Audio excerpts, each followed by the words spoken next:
Hi guys, welcome back to my channel. So I'm going to try to make this quick because I have to go to water fitness / physical therapy soon. But I wanted to do this tag. I was watching BookTube and I saw that Bookstalgic had done this and it looked fun. So we're just going to do this. I'm probably not going to answer every question just because, anyway. So this is called the BookTube watching tag. And yeah, I thought I would do this one. So the first question I'm not answering because I don't know how to count this. How many channels are you subscribed to? A lot. I was literally tallying them up because I have no idea how to make the thing tell me. So I was like counting letter by letter and like grouping them and like adding them on my calculator. And I got to 90 something by the letter F. So I'm done counting. Just a lot. They're not all booktubers. Some are vloggers I used to watch just because like I would watch them on like TV. I'm probably going to subscribe to a bunch of them because they don't even post anymore. I need to do a YouTube cleanup. Number 2. When do you normally watch BookTube? Honestly, my biggest problem, is that I tend to say I'll watch these later and put them on my list and then do other things like read and whatever. And then I end up spending an entire day watching BookTube because I need to do my Goodreads list, like what I added to Goodreads videos. So then I start watching everybody's videos to get the books that I want on Goodreads for my own video. So yeah, it kind of just becomes a thing that ends up happening over a whole day where like it's a Sunday and I'm just sitting there watching BookTube. Honestly, I'd probably get it done if I just watch whoever's posted that day, every day. Because it's not like I'm subscribed to like 500 channels that post every day. I probably have maybe 10 videos a day. And some of them I'm not even interested because like when people post vlogs, I don't really get much out of the vlogs, especially when you guys are doing stuff. So I end up skipping around anyway. So it takes me less time to watch than you guys, because really all I care about is like the book hauls, and if you're discussing books, sure, but like there's nothing. I don't get much out of the like free little library tours. Anyway, number 3, how do you balance BookTube watching, reading, and making your own videos? Honestly, I kind of already talked about that. Not great. Sometimes I end up watching more BookTube than I do reading. Sometimes, but like my videos, honestly, other than my Goodreads and my wrap-ups, I mean, videos kind of happen spontaneously, like this one. I was doing my BookTube catch-up. I'm not done. I'm barely on the C's for my subscriptions to see what I, need to watch. I literally just go through all subscriptions and click each channel that says has new content. Check to see if I'm interested. If not, move on to the next one. So I, was on the B sections and I saw Bookstalgic's tag and I was like, I have to do this immediately. So now I'm doing it. Number 4, is there a difference between videos you like watching and videos you like making? I'm going to change this question because I make all the videos I want to make. Honestly, I'm changing this question to, are the videos that I wish I could make? And yeah, it would be fun to do vlogs, honestly, or just like, not even vlogs, because I don't get much out of those. It's more like the videos where you do like, you read, for example, I think it was Becca Books and Bujo did a video where she talked about like books that she read for the Titanic, like a themed video with certain themed books, and she talked about them, or Chloe also does it. Chloe from Always Booked. I'm writing down channels because I always like to tag people I mention. Anyway, whatever. But yeah, so I always wish I could do that, like where I could edit clips and do reactions as I read. But I can't really do that because I can't edit anything. I just have to talk straight through, so they're all sit-down videos. So I wish I could do those. But generally speaking, if I want to talk about a topic, I talk about it.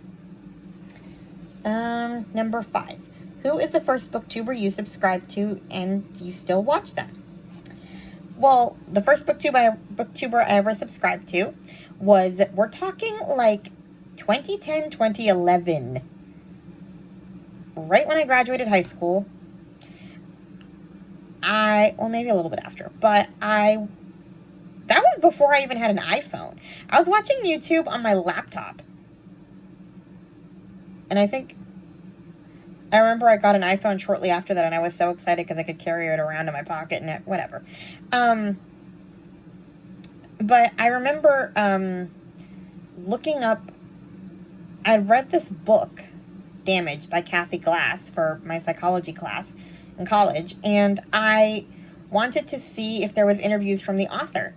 And instead, what I found was a book review that this booktuber, Deborah, from Deborah's Book Cafe did on this book.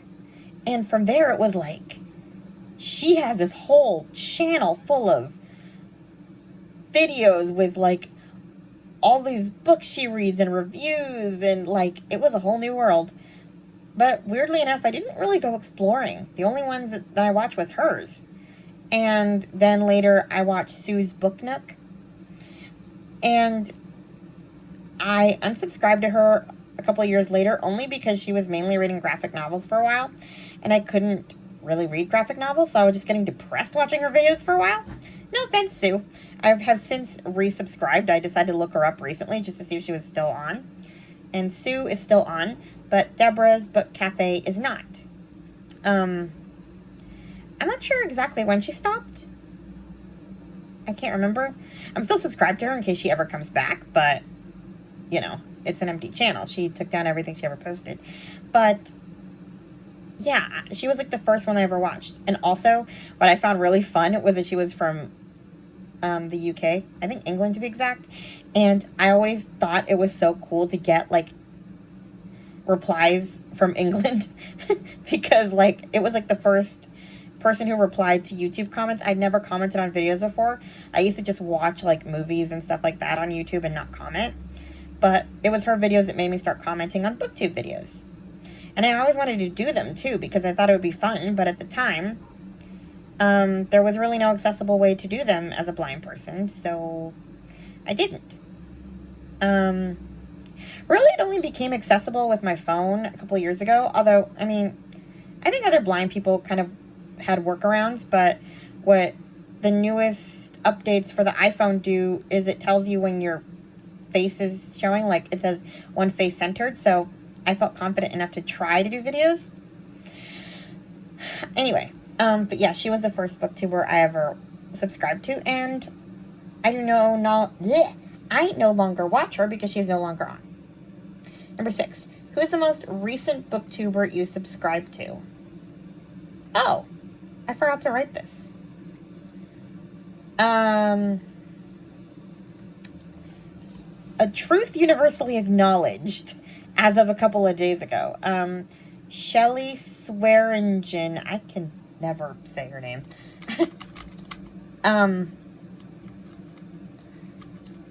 Did like a video where she talked about like booktubers that don't have a lot of subscribers, and she talked about this channel, and I guess this woman is a fan of Jane Austen, as you can see by her channel name. So yeah, subscribe to her. She has a pretty small channel, and she just looks like she just started. I've just binged all the videos I was interested in yesterday in my, YouTube updating journey for the week. But yeah, that was the most recent one I subscribed to. Number 7, share an old favorite booktuber. Well, let's see. I mean, I'm just kind of going to go down the list of the ones that I watch the most often that I've been watching for a long time. Book Lover Amanda, Katie from Paperbacks and Ponytails. But I think the 3 oldest that I've watched for the longest are Krista from Books and Jams, Lindsay's Little Library, and On the Middle Shelf. I'm pretty sure that Amanda from On the Middle Shelf's, she doesn't really post much anymore, but she used to do videos where she highlighted booktubers, and that's how I found a bunch of the ones that I subscribe to now. And then I think I found Katie and Amanda from Book Lover Amanda through her. And then from there, Katie started doing the highlighting booktubers videos, and then I branched out from there to other ones. But yeah. Number 8. Share a new favorite booktuber. Again, like just from those videos that people post. Alma's book journey is probably my most recent favorite. That I binged because she likes World War II historical fiction. I've subscribed to other ones, but she's like a standout just because she reads the same way I do. Honestly, that's kind of how I pick favorites, just because we have similar tastes. I know some people pick like personality and like their performance on camera, but I guess I pick based on what I like to read. And then Chloe from Always Booked. I remember, I think, I found her through Krista, actually, which was over a year ago now. But she was another one that I binged from beginning to end. Like, all the way back. It was pandemic time. No, actually, well, I mean, I guess it was toward the end of the pandemic. But we had COVID. We were on lockdown for 2 weeks. That's what I did those 2 weeks. Number 9. What is one of your BookTube pet peeves? Okay. Now, Bookstalgic did not want to answer this, but I'm going to answer it. I do not care how many books you bought in your book hauls. And I'm not going to hold you accountable for how many books you bought in your book hauls. It drives me batty the way people always apologize. I know, it's terrible, I know. Or, I know I said that I was on a book ban. I'm like, I don't care. All the books you buy are a benefit to me because then I get more book titles. Your money, your shelf space, I don't know. Like, I don't need to hear your...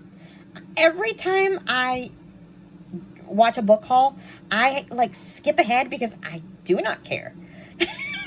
No, sorry. It just drives me nuts. Like, your money, your bookshelves, your debit card, whatever you spend it on, spend it. I don't care how many books you buy. It makes me happy if you have huge book hauls because then I buy the books. So yeah, that's just, for some reason, that just always annoyed me. But yeah, that's the only one I can really think of. Well, other than like not giving book titles, sometimes people forget to give book titles, but then weirdly enough, I find that one less annoying just because for some reason I have more forgiveness for people who don't necessarily consider me when they're making videos. Like, a lot of blind people think that everything should be accessible, and I'm like, well, it's a video thing. Like, not everything is going to be accessible because they're making videos, which is a visual medium. And they're making them on their own time. They don't have to audio describe things for me. Is it nice that they do it? Yeah, but, you know, it's not always going to happen. Number 10. What have you learned from watching other booktubers? I mean, honestly, that it takes time to get to a lot of subscribers. Some have a ton and somehow make it to like 1,000 within like a week, and other ones take a lot of time. And just to kind of enjoy the community that you have and just do it for fun, because it's not necessarily about getting a ton of subscribers all the time. I mean, you know. So, yeah, I don't know. I mean, I can't really say anything that I've learned from video technique or anything. I'm just yammering into a phone. But, yeah. And number 11, tag a few people. I don't know. Whoever wants to do it. I'm tagging people that I already mentioned in this video, so I guess if you want to do it, cool. I just thought it was fun because I like kind of talking about what I watch or how, you know. Anyway, I will end this. Oh yeah, and you guys have 2 more days to maybe 1 to 2 more days, depending on how I feel tomorrow night. We're gonna babysit the twins tomorrow, my nieces. They're 2, they're crazy, and I get home late, so I might not do my Q&A tomorrow. I might do it Saturday night, but again, Saturday night's unpredictable. I don't know. I'm hoping to have it done this weekend. So you have minimum 2 days to submit your last minute questions to my blindness-related Q&A. I'm going to leave the video in the description for you guys to submit your questions, or you can submit them here. Either way works. I actually put some questions, or asked some of my podcast Facebook groups to submit some questions. I did post on those groups too, so they asked some interesting ones. But you guys know me better, so yeah. If you could post some questions, that'd be great. They don't have to be anything earth-shattering or anything, but yeah, people have questions about blindness that they might not necessarily want to ask in real life. So yeah, I will answer them in that video. So please like, comment, and subscribe. Share with your friends. I got past 150 subscribers as of this week, which is exciting. But yeah. Anyway, talk to you guys later. Bye. Oh, my phone is here. Speech on.